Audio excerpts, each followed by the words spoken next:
ನಮಸ್ಕಾರ, ದೇವೀಸ್ ಕೆಫೆ ಚಾನೆಲ್ಗೆ ಸ್ವಾಗತ ಸುಸ್ವಾಗತ. ಇವತ್ತು ನಾವು ಇದು ಒಣಗಿದ ಮೀನು ಸಾರು ಮಾಡ್ತಾ ಇದ್ದೀವಿ. ಅದು ಅಳಸುಂಟೆ ಕಾಳು ಹಾಕ್ತಾರೆ, ಕಡಲೆಕಾಳು ಹಾಕ್ತಾರೆ, ಹಸಿ ಕಡಲೆಕಾಯಿ ಬೀಜ, ಇಲ್ಲಾಂದ್ರೆ ಒಣಗಿದ ಕಡಲೆಕಾಯಿ ಬೀಜ ನೀರಲ್ಲಿ ನೆನೆಸಿ ಹಾಕಿ ಆ ಥರ ಎಲ್ಲ ಕಾಳುಗಳು ಹಾಕಿ ಮಾಡ್ತಾರೆ. ಆಲೂಗಡ್ಡೆ ಬದನೆಕಾಯಿ ಹಾಕಿ, ಇವತ್ತು ಆಲೂಗಡ್ಡೆ ಬದನೆಕಾಯಿ ನನ್ನ ಹತ್ರ ಇಲ್ಲ, ಅದರಿಂದ ಬರೀ ಕಾಳು ಹಾಕಿ ಅಳಸುಂಟೆ ಕಾಳು ನೆನೆಸಿ ಬೇಯಿಸಿಟ್ಟಿದ್ದೀನಿ. ಇದಕ್ಕೆ ಒಂದು ದಪ್ಪ ಈರುಳ್ಳಿ ಹಚ್ಕೊಂಡಿದ್ದೀನಿ, ಕರಿಬೇವಿನ ಸೊಪ್ಪು, ಒಂದು ಚಿಕ್ಕ ಬೆಳ್ಳುಳ್ಳಿ ಫುಲ್ಲು ಸುಲಿದಿಟ್ಟಿದ್ದೀನಿ, ತೆಂಗಿನಕಾಯಿ ತೊಗೊಂಡಿದ್ದೀನಿ. ತೆಂಗಿನಕಾಯಿ ಹಾಕಿನೂ ಮಾಡ್ಬೋದು, ತೆಂಗಿನಕಾಯಿ ಇದ್ದಿರೇನು ಮಾಡ್ಬೋದು. ಸಾರು ಜಾಸ್ತಿ ಬೇಕು, ರುಚಿಯಾಗಬೇಕಂದ್ರೆ ಸ್ವಲ್ಪ ತೆಂಗಿನಕಾಯಿ ಹಾಕಬೇಕು. ಒಂದು 3 ಟೊಮೆಟೊ ಹಚ್ಚಿಟ್ಕೊಂಡಿದ್ದೀನಿ, ಅದು ರುಬ್ಕೋಬೇಕು ಟೊಮೆಟೊ.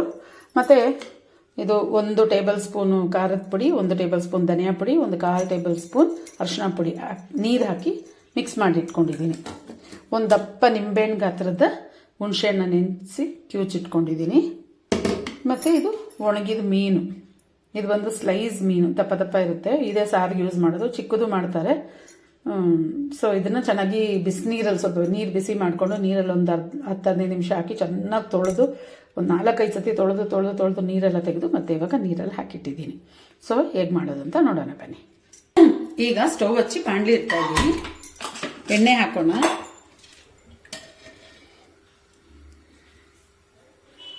ನಾನೊಂದು 1.5 ಟೇಬಲ್ ಸ್ಪೂನ್ ಅಷ್ಟು ಎಣ್ಣೆ ಹಾಕ್ತೀನಿ.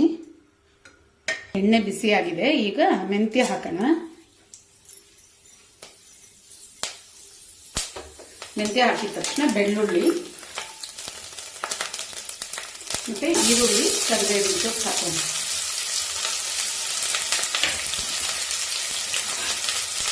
ಇದು ಚೆನ್ನಾಗಿ ಫ್ರೈ ಆಗಬೇಕು.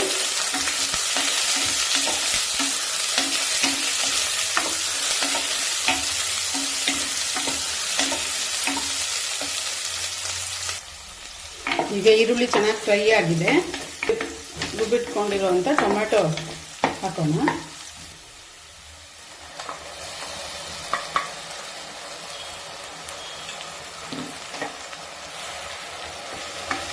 ಚೆನ್ನಾಗಿ ಟೊಮೆಟೊ ಹಸಿ ವಾಸನೆ ಎಲ್ಲ ಹೋಗಲಿ. ಬೆಂದಿದೆಯಾ ನೋಡೋಣ.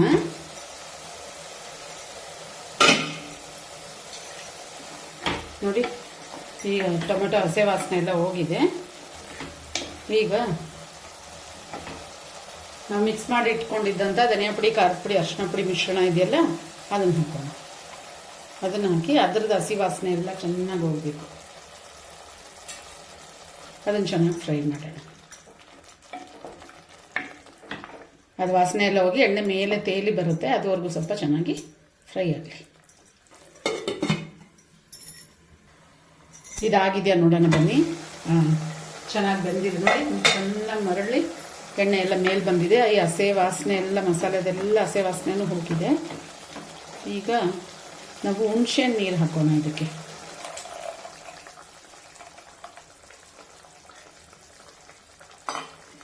ಇವಾಗ ಇದನ್ನು ಹಾಕಿ ಇದು ಚೆನ್ನಾಗಿ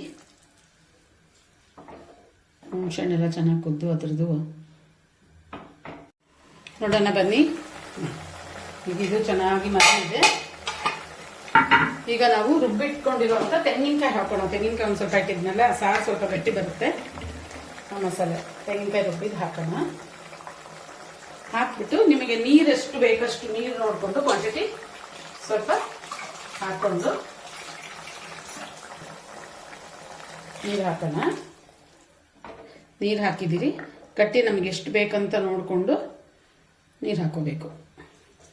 ಉಪ್ಪು ಹಾಕಿಲ್ಲ ನಾವು, ಯಾಕಂದ್ರೆ ಈ ಒಣಗಿದ ಮೀನಲ್ಲಿ ಉಪ್ಪಿರುತ್ತೆ. ಸೊ ನೋಡ್ಕೊಂಡು ಸ್ವಲ್ಪ ಉಪ್ಪು ಹಾಕೋಬೇಕು. ಉಪ್ಪು ಹಾಕ್ತಾ ಇದ್ದೀನಿ. ಇದು ಮರಳಿ.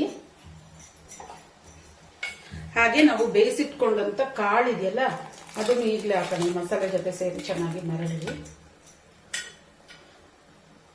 ಇದೊಂದು ಕುದಿ ಬಂದಾಗ ಒಣಗಿದ ಮೀನು ಹಾಕಿ ಮರಳಿಸೋಣ. ಅದು ತುಂಬ ಏನು ಬೇಯೋ ಅವಶ್ಯಕತೆ ಇಲ್ಲ, 1-2 ಮರಳು ಮಾಡಿ ಮುಚ್ಚಿಟ್ರೆ ಆ ಬಿಸಿಗೇನೆ ಬೆಂದೋಗುತ್ತೆ. ತುಂಬ ಸಾಫ್ಟ್ ಆಗಿರುತ್ತೆ ಅದು ಮೀನು. ಸೊ ನೋಡಿ ಸ್ನೇಹಿತರೆ, ಮರಳಕ್ಕೆ ಸ್ಟಾರ್ಟ್ ಆಗಿದೆ. ಚೆನ್ನಾಗಿ ಕಲಸೋಣ.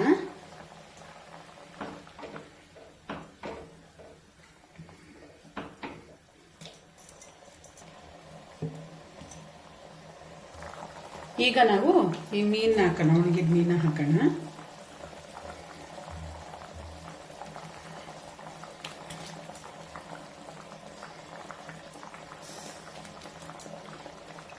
ಮೀನು ಹಾಕಿದ್ಮೇಲೆ ತುಂಬಾ ಸೌಟೆಲ್ಲ ಆಡಿಸ್ಬಾರ್ದು, ಅದೆಲ್ಲ ಮೆತ್ತಗಿರುತ್ತೆ, ಇದಾಗುತ್ತೆ. ನಿಧಾನಕ್ಕೆ ನಾವು ಈ ಥರ ಸುಮ್ಮನೆ ಕಲಸಿ ಬಿಡೋಣ. ನೋಡಿ, ಇನ್ನೊಂದು 2 ನಿಮಿಷ ಮರಳಿದ್ಬಿಟ್ಟು ಆಫ್ ಮಾಡಿಬಿಡೋಣ ಸ್ಟವ್. ನಮ್ಮ ಮರಳಿದೆ, ಗಟ್ಟಿನೂ ಆಗಿದೆ.